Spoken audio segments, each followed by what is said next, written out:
Marcus Chen floated in the maintenance bay of orbital station Prometheus, checking his tools for the 100th time. After 37 years of fixing broken ships in the deep black, he could perform equipment checks in his sleep. The magnetic wrench felt familiar in his weathered hands, and the diagnostic scanner hummed its usual tune when he powered it on. "Last dance, old man," he muttered to himself, securing the tools to his utility belt. Tomorrow he would retire to the surface colonies of New Terra, where he planned to grow tomatoes and forget about the endless parade of damaged vessels that had defined his life. The comm system crackled to life. "Chen, you there?" The voice belonged to Station Commander Sarah Walsh, a woman who had been sending him on repair missions for over a decade. "Present and accounted for, Commander. What's the final job? Got something interesting for you." Long-range sensors picked up a derelict vessel about 6 hours out. No distress signal, no life signs, but the hull integrity looked solid. Probably just another merchant vessel with a blown power core. Marcus nodded, though she couldn't see him. These kinds of missions were routine. Someone would push their ship too hard, blow out their main systems, and drift until a patrol found them. Usually the crew would be in cryosleep, waiting for rescue. He would patch the critical systems, get them mobile again, and send them on their way. "Species identification?" he asked, pulling up the mission details on his wrist display. "Unknown. The hull design doesn't match anything in our databases. Could be a new trading partner or maybe some backwater colony that built their own ships. Either way, it's just a standard repair and recovery." Marcus studied the grainy sensor image. The ship was massive, easily 3 times larger than the biggest human vessels he had worked on. Its design was sleek and organic looking, like someone had grown it rather than built it. Strange energy readings flickered across the hull, patterns that didn't match any technology he recognized. "Looks like alien tech," he said, feeling a familiar excitement despite his exhaustion. Even after all these years, discovering something new still gave him a thrill. That's what makes it perfect for your last mission. "You've got more experience with unknown tech than anyone else in the fleet. If anyone can figure out how to fix whatever's wrong with that thing, it's you."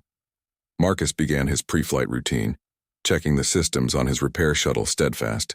The small craft had been his mobile workshop for 15 years, equipped with every tool and spare part he might need for field repairs. Her engines hummed with reliable power, and her sensors were calibrated to detect the faintest electrical signature. "Estimated time to target?" he asked, settling into the pilot's seat. 6 hours and 43 minutes at standard cruise. The ship appears to be drifting in a stable orbit around the gas giant Kepler 442b.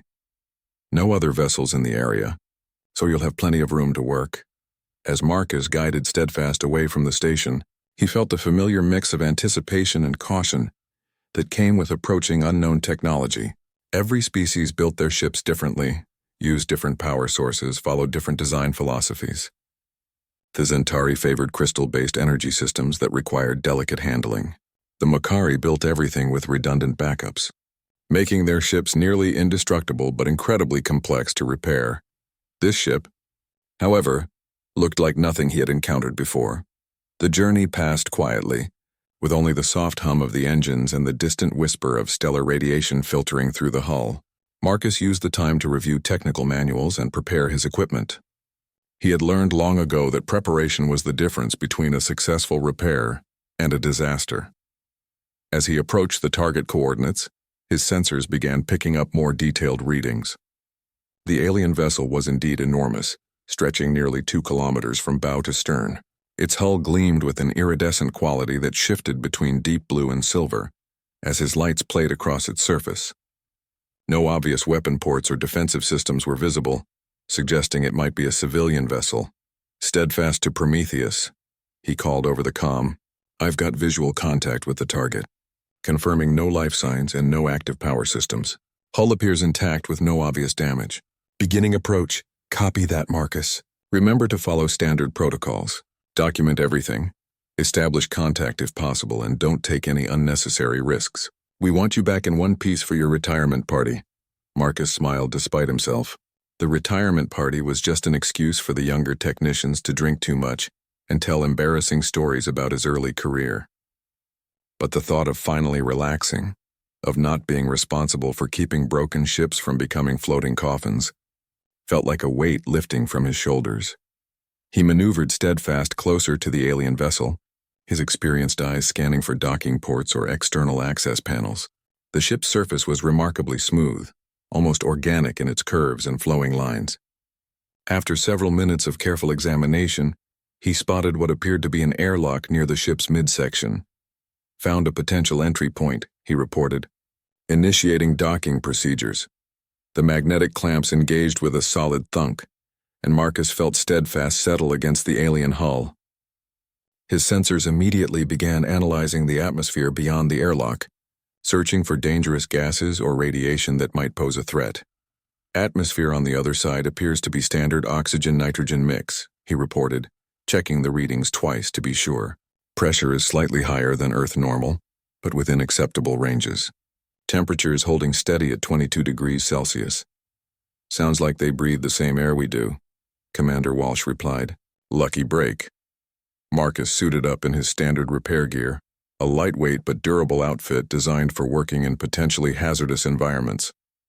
The suit's built-in life support could keep him alive for 8 hours, and its communication systems would maintain contact with both Steadfast and Prometheus Station. He pressurized the docking tube and manually activated the alien airlock. To his surprise, it responded immediately, iris-like panels sliding open to reveal a softly lit corridor beyond.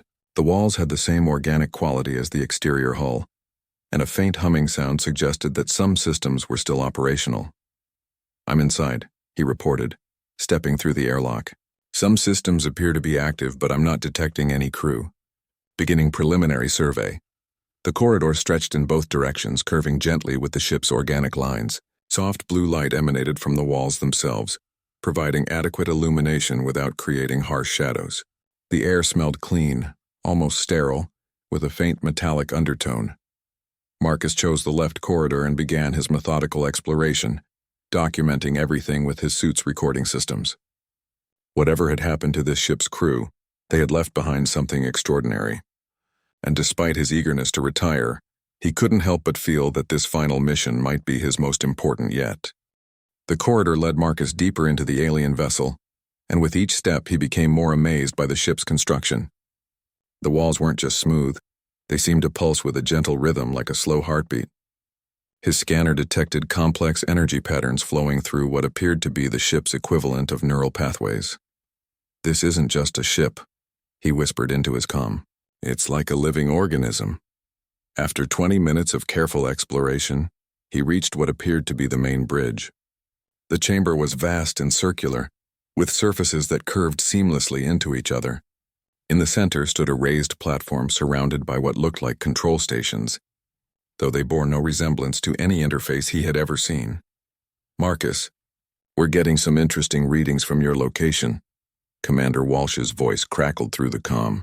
Your suit sensors are detecting massive power fluctuations, but they don't match any known energy signatures.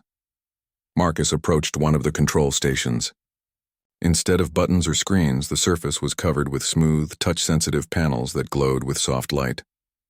When he placed his gloved hand on one, it immediately came to life, displaying symbols and patterns that shifted and danced like living things. The ship is responding to my presence, he reported, watching in fascination as the symbols rearranged themselves. It's almost like it's trying to communicate. As he continued to explore the bridge, his attention was drawn to a section of the wall that seemed different from the rest. Where the other surfaces pulsed with blue light, this area was dark and still.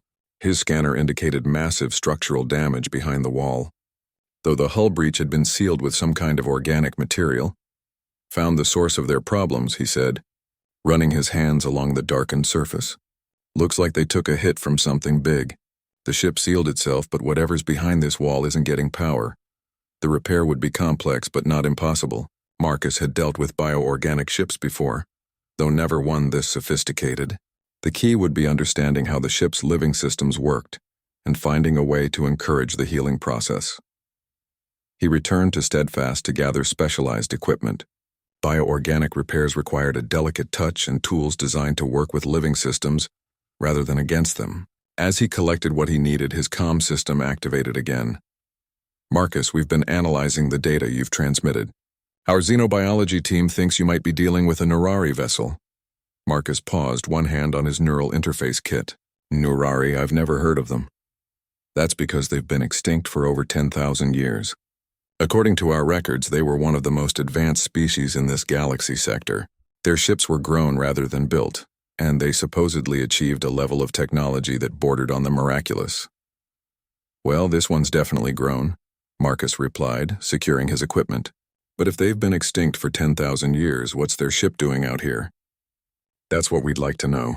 The interesting thing is our records suggest the Nurari didn't die out naturally. Something wiped them out completely and systematically. No survivors, no colonies, no trace except for a few archaeological sites. Marcus felt a chill run down his spine as he made his way back to the alien bridge. The idea that he was walking through a ghost ship from a dead civilization added a layer of eeriness to his mission, but his professional instincts kicked in, pushing aside the morbid thoughts. Whatever had happened to the Nurari, this ship needed repairs, and that was his job. Back on the bridge, he began setting up his equipment near the damaged section. The bio-neural interface kit was his most sophisticated tool, designed to communicate directly with organic ship systems. If the vessel was truly alive, he might be able to convince it to repair itself. As he worked, something caught his eye. Near one of the control stations, partially hidden by the organic curves of the ship's architecture, was what looked like a storage compartment. The surface was darker than the surrounding walls, and his scanner detected different materials inside. Curiosity getting the better of him, Marcus approached the compartment. Like everything else on the ship, it responded to his touch, opening to reveal a collection of crystalline objects that glowed with internal light. Each crystal was about the size of his fist and appeared to contain swirling patterns of energy. Found some kind of storage system, he reported, carefully removing one of the crystals. The objects appear to be some form of data storage, possibly memory cores. The moment the crystal left its storage compartment, the ship around him seemed to shudder. Lights flickered throughout the bridge, and the gentle humming sound increased in pitch and intensity.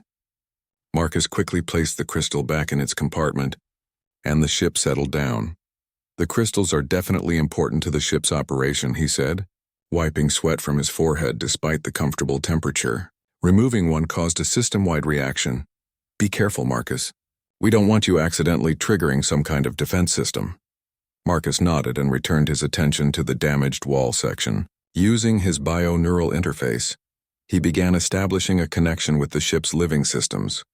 The process was delicate, requiring him to match his equipment's frequency to the ship's natural bioelectrical patterns. After several minutes of careful adjustment, he felt the connection establish. It was unlike anything he had experienced before. Instead of simply interfacing with a computer system, he could sense the ship's pain. The damaged section throbbed with a deep ache that reminded him of a broken bone that had never properly healed. "I'm in," he whispered, his voice tight with concentration. "The ship is definitely alive, and it's been in pain for a very long time. The damage goes deeper than I initially thought." Through the neural link, Marcus began to understand the ship's biological architecture. It wasn't just a vessel, it was a complete ecosystem, with systems that breathed, circulated nutrients, and processed waste. The damage had disrupted these vital functions, leaving entire sections of the ship slowly dying. But as he worked to understand the ship's needs, he began to sense something else. Hidden deeper in the ship's memory, buried beneath layers of biological data, was something that felt almost like consciousness. Not the simple awareness of a ship's computer, but something more complex and sophisticated. "Commander," he said, his voice barely above a whisper, "I think this ship isn't just alive. I think it's intelligent." "What do you mean?" "I mean there's something in here that's thinking, that's aware. It's been alone and hurt for who knows how long, and I think it's been waiting for someone to help it." As if responding to his words, the ship's systems around him began to pulse more brightly. The symbols on the control surfaces shifted and changed, forming patterns that seemed almost like writing. And through the neural link, Marcus felt something that made his breath catch in his throat. The ship was trying to show him something. Something hidden deep in its memory cores. Something that the Nurari had died trying to protect. And whatever it was, Marcus had the growing suspicion that it was more important than just repairing a broken vessel. The real question was whether he was ready for what he might find. Through the neural link, Marcus felt the ship's consciousness pressing against his mind like a gentle tide.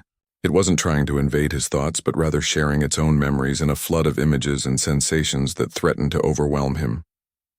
He saw the ship when it was young and whole, flying through star systems that no longer existed. Its crew had been tall, graceful beings with silvery skin and large, expressive eyes. The Nurari, he realized, weren't just an advanced species. They had been explorers and protectors, traveling the galaxy to help other civilizations grow and thrive. "Marcus, your bio readings are spiking."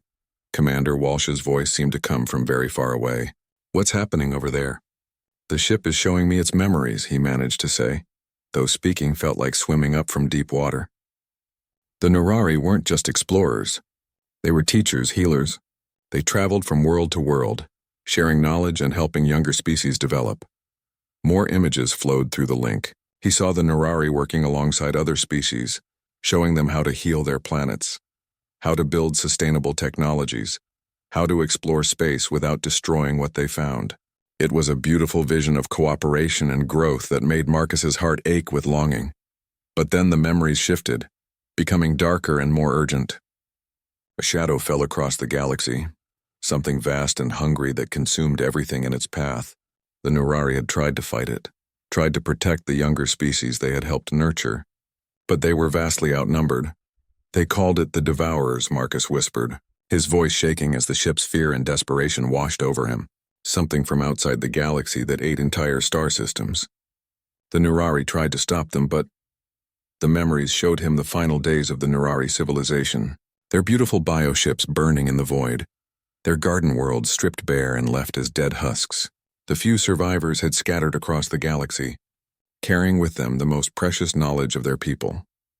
This ship had been one of the last to escape, carrying not just refugees but something far more valuable, the complete genetic and cultural memory of the Nurari race, stored in the crystalline cores Marcus had discovered. Everything they had learned, everything they had built, everything they had become was preserved in those glowing crystals. "My God," Marcus breathed, understanding flooding through him. This ship isn't just a survivor. It's an archive, the last record of an entire civilization. "Marcus, you need to slow down." Commander Walsh's voice was sharp with concern. "Your neural activity is off the charts. You need to break the connection and get back to the shuttle." But Marcus couldn't pull away. The ship was showing him more, and what he saw made his blood run cold. The Devourers hadn't simply vanished after destroying the Nurari.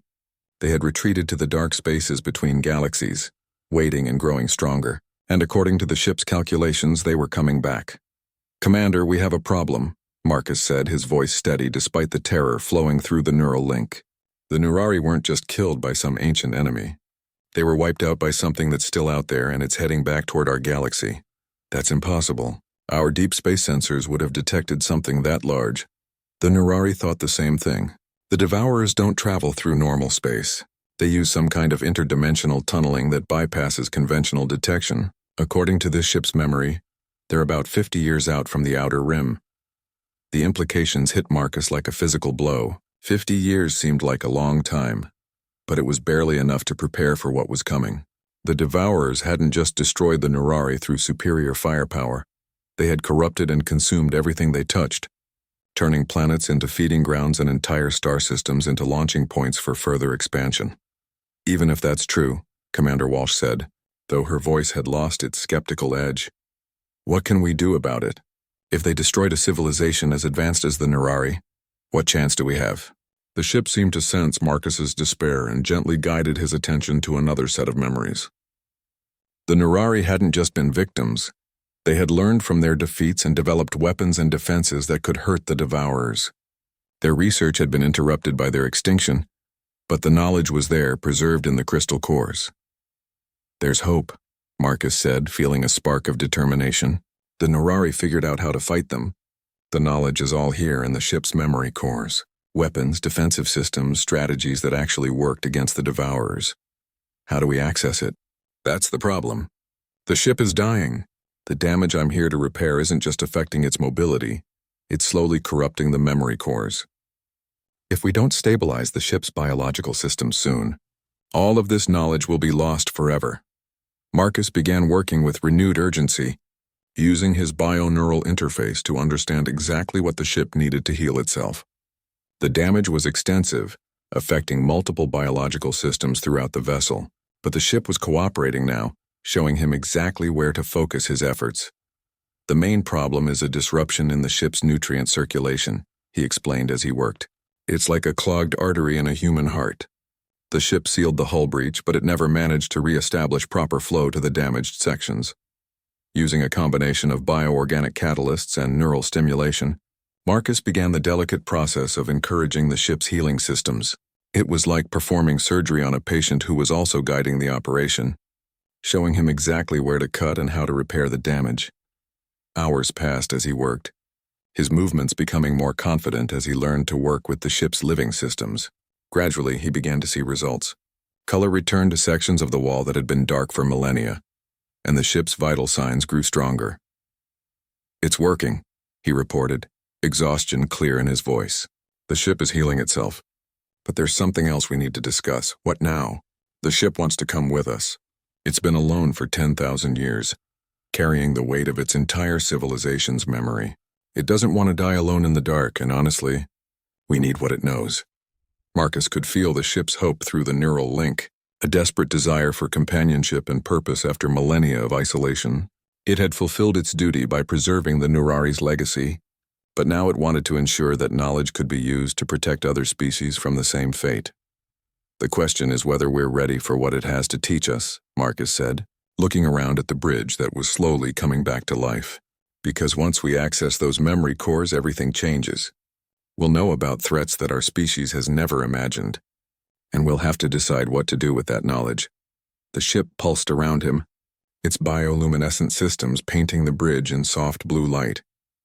Through the neural link, Marcus could feel its ancient wisdom and its desperate hope that this time, someone would be able to use the Nurari's legacy to make a difference. His final repair mission had become something far more significant than fixing a broken ship. He was about to become the bridge between a dead civilization and a living one, carrying knowledge that could save or damn the entire galaxy. The only question was whether humanity was ready for such a responsibility. 3 days later, the science vessel Discovery arrived at the coordinates, bringing with it Admiral Sarah Chen and a team of humanity's finest xenobiologists, engineers, and linguists. Marcus had remained connected to the Nurari ship throughout their journey, learning more about its capabilities and the scope of knowledge contained within its memory cores. "Uncle Marcus, you look different," Admiral Chen observed as she floated through the ship's bridge, her experienced eyes taking in the organic architecture and pulsing bioluminescent systems. Marcus smiled, knowing she was right. The neural link had begun to change him in subtle ways. His reflexes were faster, his understanding of complex systems more intuitive, and there was a new awareness in his eyes that spoke of contact with an alien consciousness. "The ship has been teaching me," he said simply, "and I've been teaching it about humanity. We're learning to trust each other." Dr. Elena Vasquez, the mission's lead xenobiologist, approached one of the crystalline memory cores with obvious excitement. "These biological storage systems are incredible. The information density is beyond anything we've achieved. How much data can each crystal hold?" Through the neural link, Marcus felt the ship consider the question. The answer came not in human terms but in concepts that he had to translate. "The ship says that each crystal contains what it calls a life pattern, not just information, but the complete context and understanding that goes with it. It's not just storing data about how to build a weapon, for example, but also the wisdom of when and why to use it." Admiral Chen nodded thoughtfully. "That's exactly what we need. Show us what we're dealing with regarding these devourers." The ship responded to Marcus's request by activating the bridge's main display system. Unlike human holographic projectors, this was a living interface that grew from the ship's walls and ceiling, creating a three-dimensional space where memories could be shared directly. The assembled humans watched in horrified fascination as the ship recreated its memories of the devourer invasion. The enemy appeared as vast organic vessels that moved like predators through space, consuming everything in their path. Planets were stripped of all biological matter. Stars were surrounded by massive collection arrays that fed on stellar energy, and entire civilizations were reduced to raw materials for the invaders' expansion. "Dear God," Dr. Vasquez whispered, "they're not just destroying civilizations, they're harvesting them." "According to the ship's calculations," Marcus said, his voice grim, The Devourers convert approximately 97% of consumed biological matter into new units. Every world they take makes them stronger and increases their numbers. Commander Walsh, who had accompanied the science team, studied the tactical displays with a military eye. What weapons did the Nurari develop that could actually hurt these things? The ship shifted the display to show Nurari bioships engaging Devourer vessels in desperate battles. The organic vessels moved with grace and intelligence, their weapons seeming to grow from their hulls as needed.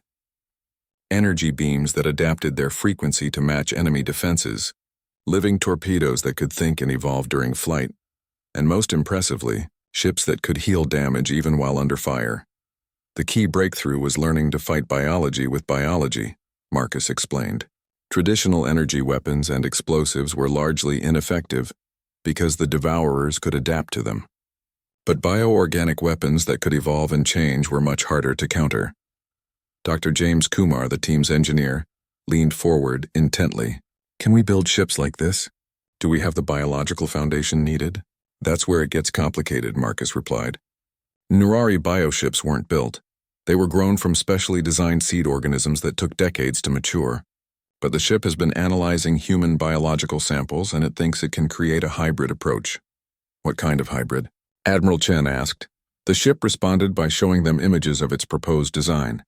Human-built ships would be enhanced with bioorganic components, creating vessels that combined human engineering with Nurari biological systems. The crews would be connected to their ships through neural interfaces, allowing for unprecedented coordination and response times. It's brilliant, Dr. Vasquez breathed.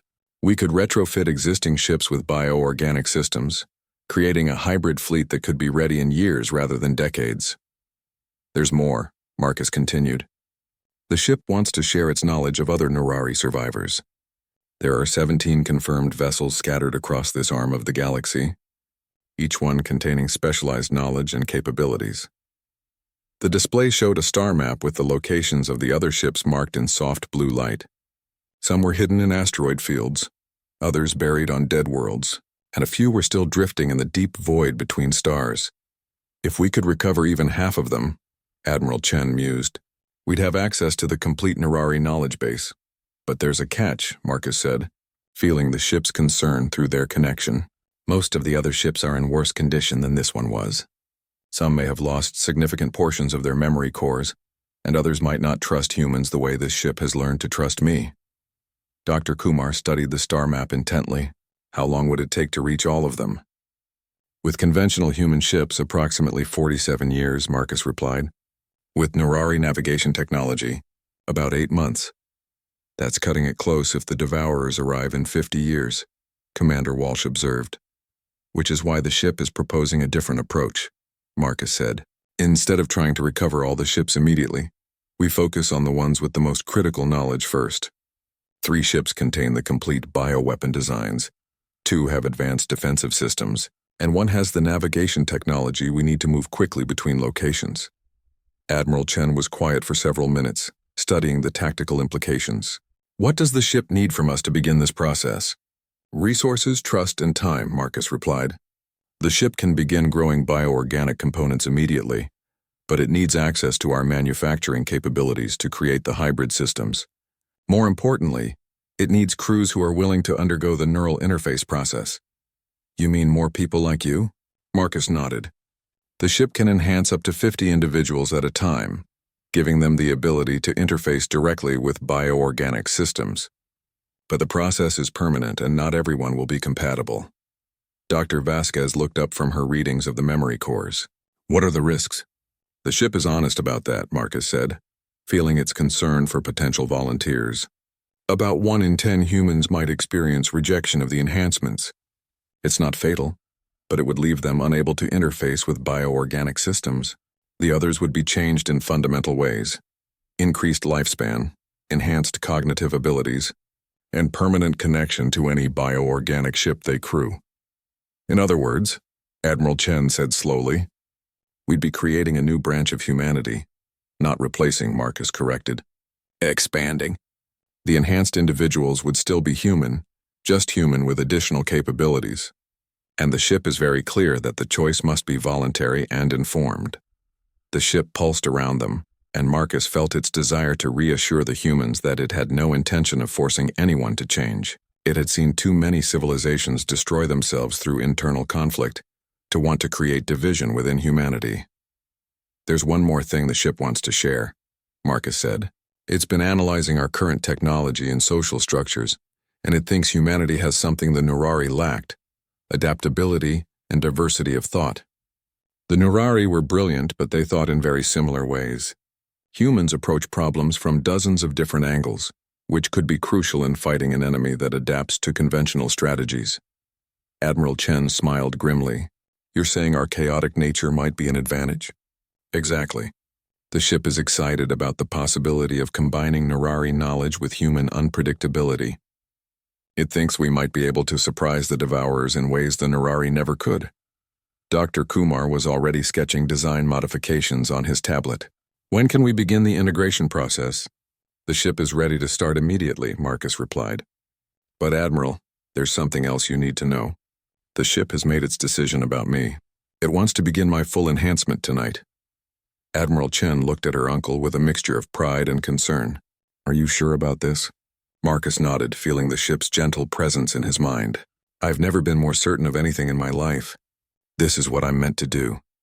The ship pulsed with warm light, its consciousness touching each of the humans present and sharing its vision of the future. Humans and bioorganic ships working together to protect the galaxy from an ancient threat, creating something new and wonderful from the marriage of two very different forms of life. The enhancement process began at midnight ship time. Marcus lay in a specially prepared chamber that had grown from the ship's deck, its organic walls pulsing with gentle bioluminescence. The chamber was warm and humid, filled with a breathable fluid that would support his transformation. "I'll be monitoring your vital signs throughout the process," Dr. Vasquez assured him. "Her medical sensors interface with the ship's biological systems. If anything goes wrong, we can abort the procedure." "It won't go wrong," Marcus said calmly, though he couldn't entirely suppress his nervousness. Through the neural link, he could feel the ship's confidence and care. It had performed this process thousands of times with Nurari volunteers, and while human biology was different, its analysis indicated full compatibility. Admiral Chen squeezed his hand. "See you on the other side, Uncle." As the enhancement began, Marcus felt his consciousness expand in ways he had never imagined possible. The ship's biological systems interfaced with his nervous system, creating new neural pathways and enhancing existing ones. His awareness stretched beyond his body to encompass the entire vessel, feeling its heartbeat-like pulse and the flow of nutrients through its organic corridors. But more than that, he began to understand the ship's memories from the inside. He experienced the joy of the Nurari as they explored new worlds, felt their love for the universe and all its diverse forms of life. He also felt their despair as the Devourers swept across the galaxy, consuming everything they had worked to protect. Hours passed, though time had little meaning in his expanded state of consciousness. When the process finally completed, Marcus opened eyes that now held flecks of silver light, a sign of his integration with the ship's bioorganic systems. "How do you feel?" Dr. Vasquez asked, running her scanners over his transformed physiology. "Different," Marcus replied, his voice carrying new harmonics that resonated with the ship's frequency. "But still me. Just more." He sat up slowly, marveling at the way his enhanced senses could perceive the ship's emotional state and the life signs of everyone around him. His physical strength had increased dramatically, and his mind processed information with new speed and clarity. "The ship is sharing its first priority target," he announced, accessing data that flowed directly into his consciousness. "There's a Nurari vessel called Synthesis hidden in the Kepler 438 system. It contains the complete biological weapons archive and the genetic templates for rapid ship construction." Admiral Chen consulted her star charts. "That's only 12 light-years from here. How long to reach it with the ship's navigation technology?" Marcus communed with the ship's consciousness, feeling its eagerness to reunite with another of its kind. 18 hours using the bioorganic drive systems. "But Commander, there's something else. Synthesis is badly damaged and may not respond to conventional contact attempts. It's been alone even longer than this ship, and it may have gone dormant to preserve its memory cores." "What will it take to wake it up?" Direct bioneural contact with another Nurari consciousness, Marcus replied. This ship will have to physically interface with synthesis to establish communication and begin the healing process. Dr. Kumar looked up from his preliminary designs for the bioship hybrid systems. While you're recovering synthesis, my team can begin retrofitting human vessels with the basic bioorganic components. The ship has already started growing the necessary materials. Indeed, throughout the vessel, new organic systems were developing in specially designated growth chambers, bioneural interfaces, adaptive hull plating, and living weapon systems, all taking shape from the ship's carefully guided biological processes. There's something beautiful about this, Dr. Vasquez observed, watching the organic components develop. It's not just technology, it's life creating more life with purpose and intention. Marcus felt the ship's pleasure at her understanding. The Nurari had never seen technology and biology as separate things, but as different expressions of the same fundamental forces that created and sustained life throughout the universe. How many volunteers do we have for the enhancement process? Admiral Chen asked. 47 confirmed candidates, Commander Walsh replied, consulting her datapad. All experienced ship crews who understand the risks and implications. The psychological evaluations suggest they're all mentally prepared for the transformation. Marcus nodded approvingly. Through his connection with the ship, he could sense the volunteers' motivations and determination. They understood that they were pioneering a new form of human existence, one that would bridge the gap between organic and mechanical, individual and collective consciousness. The ship wants to begin their enhancements during the journey to synthesis, Marcus said. By the time we arrive, we'll have a full crew capable of interfacing with both vessels simultaneously. Are you comfortable with that timeline? Admiral Chen asked. More than comfortable, Marcus replied, feeling the ship's eagerness to share its gifts with worthy companions. The ship has been alone for too long. It wants to rebuild the community it lost when the Nurari died. As preparations began for departure, Marcus found himself studying the memory cores with new understanding. His enhanced perception allowed him to access layers of information that had been hidden from his human consciousness, revealing the true scope of Nurari knowledge and wisdom. Admiral, he said suddenly, the ship wants to show you something important about the Devourer's approach patterns. The bridge display activated, showing a three-dimensional map of the galaxy with projected Devourer movement patterns overlaid in ominous red. The invasion wouldn't come as a single massive wave, but as multiple tendrils of force that would probe for weakness before the main assault. They test defenses, Marcus explained, accessing memories of the Nurari's final battles. Small scouting forces will arrive first, probably in remote systems where they can establish forward bases without immediate detection. If we can identify and eliminate these advanced forces, we might be able to delay or even redirect the main invasion. How much time are we talking about? Commander Walsh asked. The scouts will arrive in approximately 47 years, Marcus replied. If we can eliminate them quickly and quietly, we might buy ourselves an additional 5 to 10 years before the main force arrives. Dr. Kumar was already running calculations on his tablet. With the knowledge from synthesis and the other ships, we could have a fully bioorganic defense fleet ready in 30 years. Add another 15 years to train crews and establish defensive positions. It might actually be possible, Admiral Chen finished. We might be able to stop them. Marcus felt the ship's cautious optimism through their connection. It had seen too many civilizations fall to the Devourers to allow itself complete hope. But for the first time in 10 millennia, it could envision a future where the galaxy's diverse forms of life might survive and thrive. There's one more thing, Marcus said, accessing a deeper layer of the ship's memories. The Nurari discovered that the Devourers aren't just destructive. They're trying to achieve something. They consume biological complexity because they're searching for a specific pattern, a particular arrangement of consciousness and life force that they need for some greater purpose. What kind of purpose? Dr. Vasquez asked. The ship doesn't know for certain, but the Nurari theorized that the Devourers might be trying to resurrect their own dead civilization. Every species they consume adds to their collective consciousness, and they may be trying to reach some critical mass of biological complexity that would allow them to transcend their current existence. Admiral Chen was quiet for a long moment, considering the implications.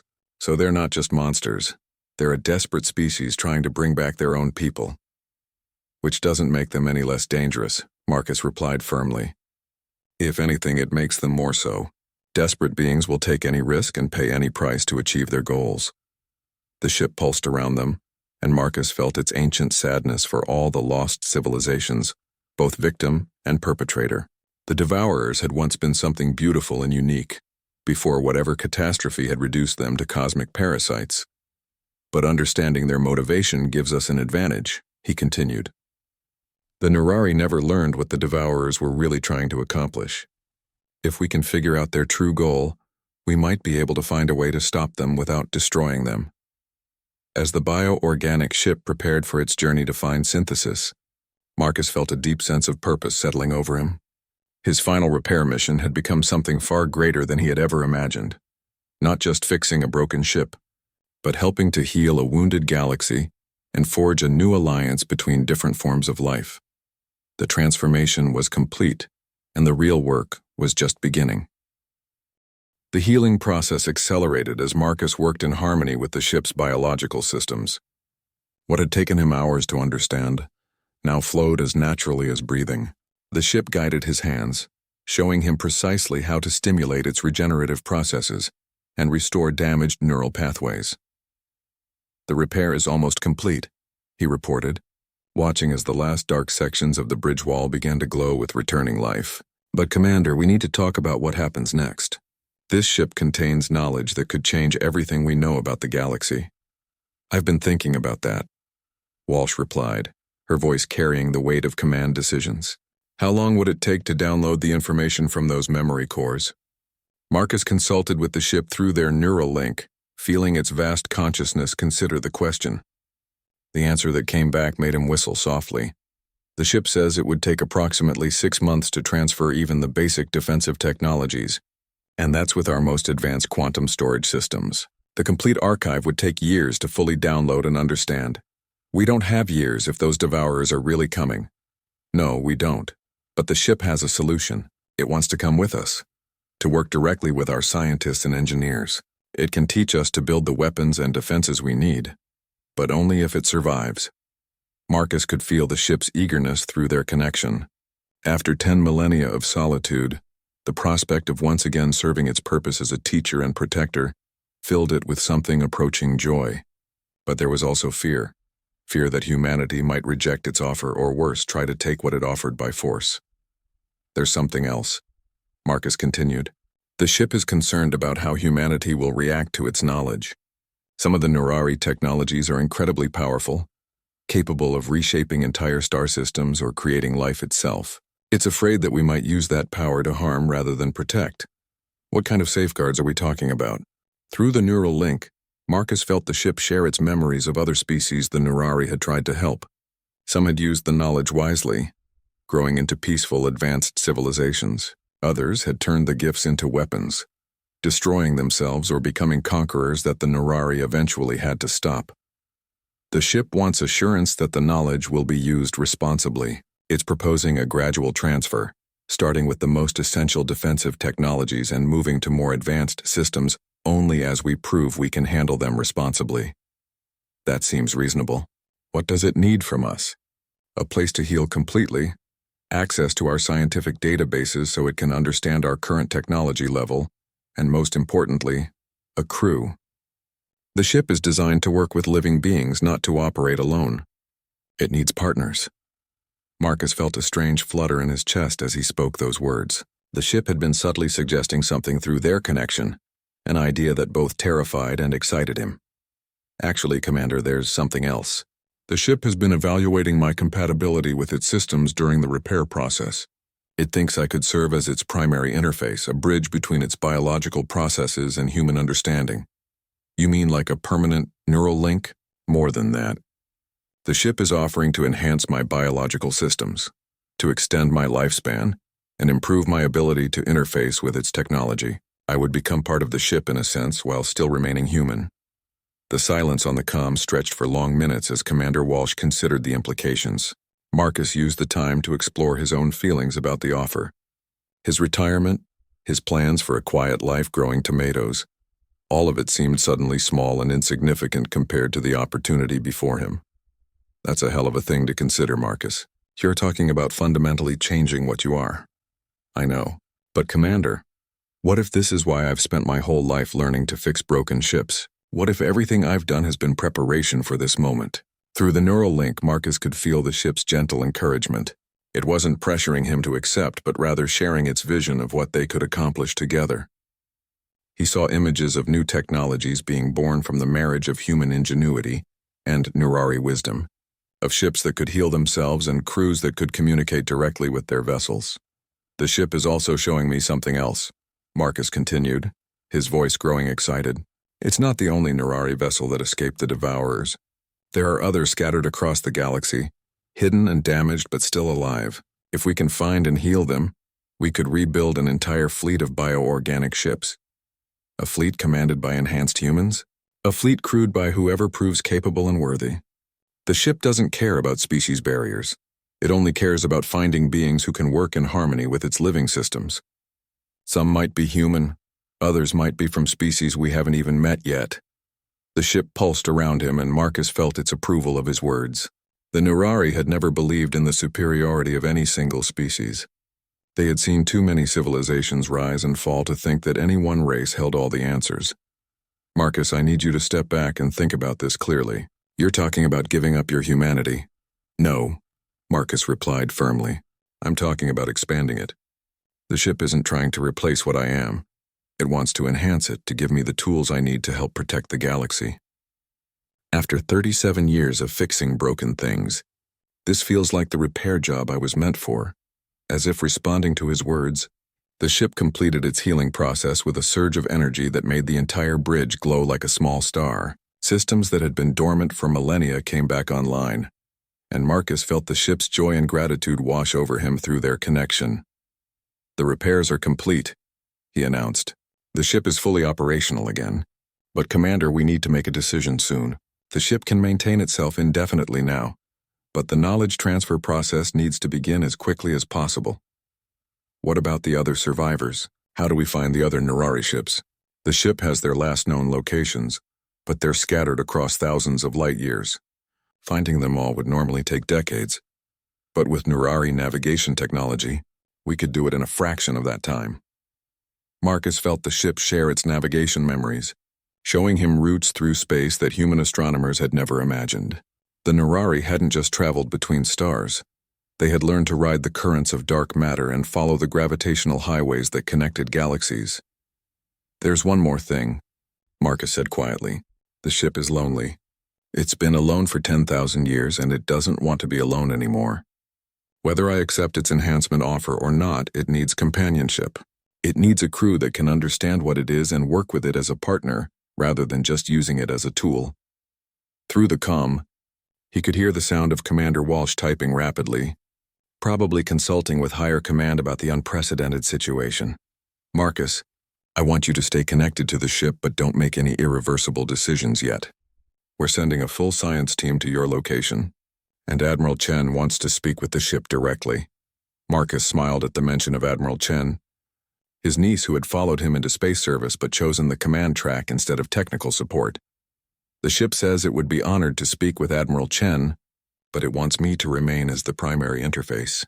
It trusts me now, and it's concerned about establishing too many new connections before it understands human motivations better. Understood. Can you maintain the link until the science team arrives? Marcus looked around the bridge, now fully alive and humming with gentle energy. Through the neural connection, he could feel the ship's vast consciousness waiting patiently for his decision. It wasn't pushing him, but he could sense its hope that he would choose to stay and help bridge the gap between two very different forms of life. I can maintain the link, he said. But Commander, I want you to know that I've already made my choice.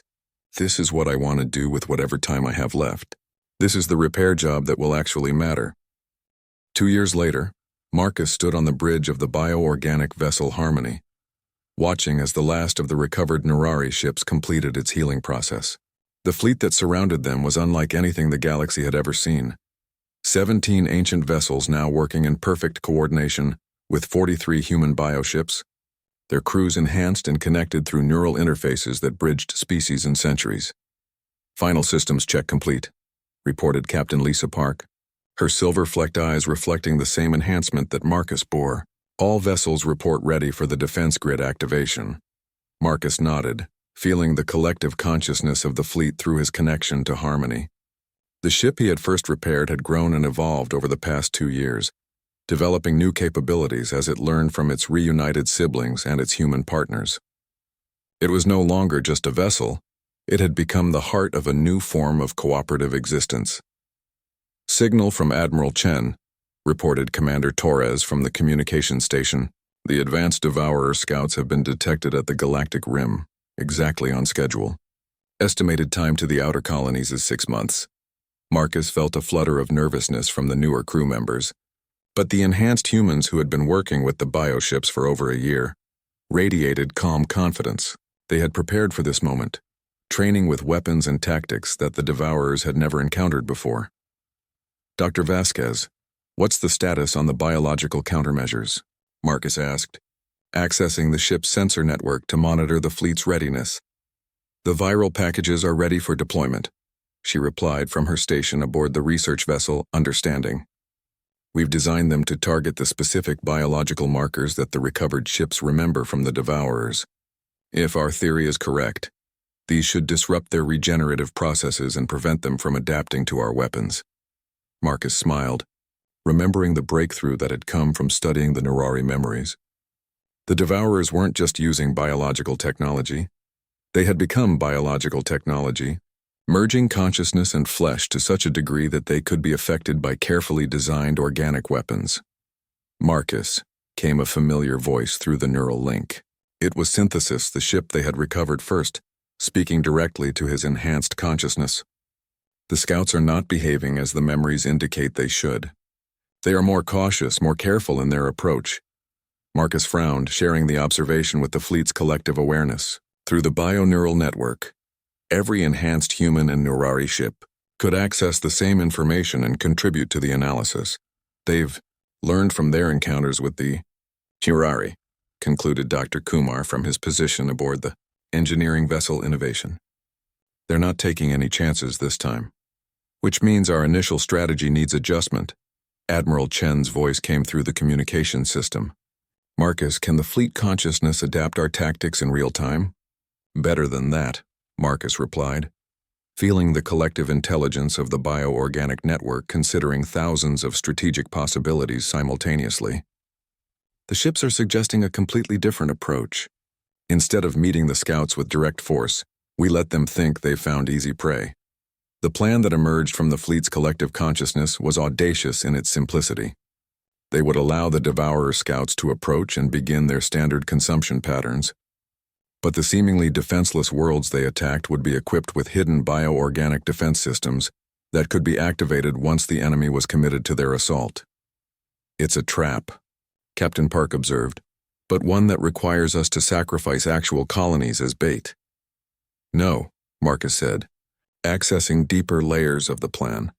"The ships have found a way to create false biological signatures. We can make dead worlds appear to be teeming with life, drawing the scouts to locations where they can be isolated and destroyed." Over the following months, the strategy unfolded with precision that only a collective consciousness could achieve. The enhanced humans worked in perfect harmony with their bioorganic partners, creating elaborate deceptions that convinced the Devourer scouts they had found easy targets. When the scouts moved to consume the first colony, they found themselves surrounded by bioships that seemed to appear from nowhere, their living hulls adapting to enemy fire, even as they delivered weapons designed to target the Devourer's biological weaknesses. "First contact confirmed," reported Captain Torres, her voice tight with concentration as she coordinated the fleet's attack through the neural network. "The biological countermeasures are working. Enemy vessels showing degraded regeneration and adaptation capabilities." Marcus felt the Devourer's confusion through the bioship's sensors.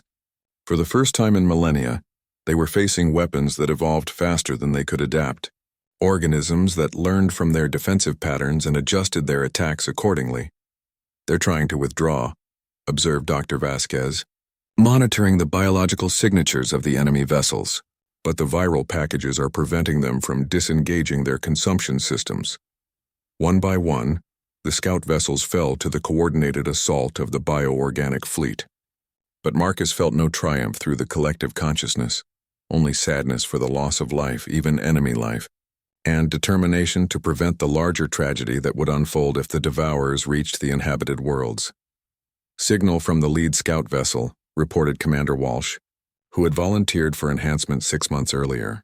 They're transmitting something to deep space, probably warning the main force.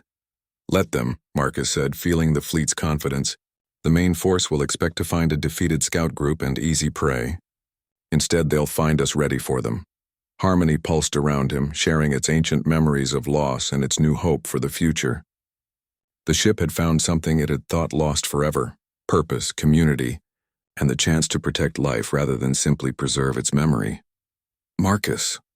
Admiral Chen's voice came through the comm system. Preliminary analysis suggests we've bought ourselves the time we hoped for. The main force won't arrive for at least 7 years. Possibly more if they stop to reanalyze their intelligence. 7 years to build more ships, train more crews, and prepare the galaxy's defenses, Marcus replied, feeling the collective consciousness already beginning to plan for the greater challenges ahead. Dr. Kumar's voice joined the conversation from the engineering ship. The hybrid construction facilities are already producing new vessels at an accelerated rate.